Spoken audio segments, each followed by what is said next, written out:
There are two main ways of living time. There's the monochronic way and the polychronic way. In the monochronic way, you do things after each other. When one task is finished, you do the next. In the polychronic way, you do things whenever the chance comes up. Sometimes you do things in parallel. My project is aimed towards the polychronic way, because this gives the people more control over the way how they live their life. Michael's project is based around a networking facility on a watch. The watch is called Fluidtime tools, and basically what I want to do is add information to the watch so people can organize the time in a better way. The watch itself is networked together with other appliances like the palm top or the mobile phone. The first feature of the Fluidtime tools watch is to constantly update a schedule. When George rings the repair company about his problem boiler, along with an appointment for between 8 and 1 o'clock, he gets a Fluidtime code, which allows him to connect his watch to the company's appointment system. George doesn't have to wonder when the repairman is coming. As he finishes each job, the man informs his company's computer. George's watch gets the time updates.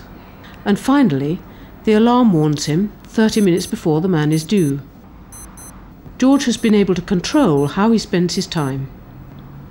The second feature of Fluidtime tools is to monitor. It can update information such as people's availability. George wants to reach Louise, but her line's busy. He can connect his watch to her phone so that when she's free, his watch shows that she's available to speak.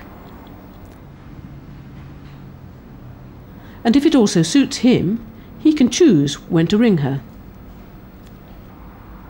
The event monitor can also save the user time in queuing and waiting. People don't like to, wait in a long queue, and you just don't know it until you reach the place where you have to then queue.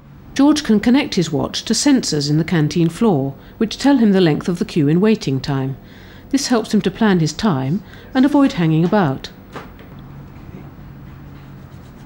In the same way, George can connect his watch to bus information, so he can give himself time for a chat with the desk before he strolls onto the bus. The third feature of this watch for our times filters who can reach us and how. Mobile technology allows us to communicate all the time, all the places, but it also has one big disadvantage. We can be disrupted all the times.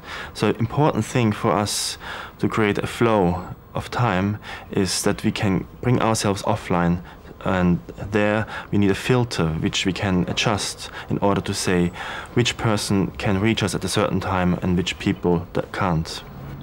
In his meeting, George turns his filter on. He can choose how to be reached, by voicemail, by text message, by beep, or by voice.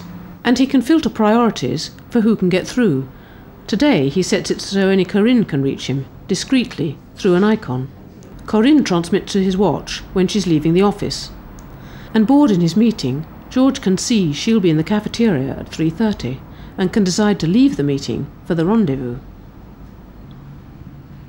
This project is not about efficient time management. It's not about getting more things done in a short amount of time, because that, I think, is the problem what we have in our society. But what my project can do is give them information so they have the chance to decide how they want to spend their time and have a more pleasant way of living their life.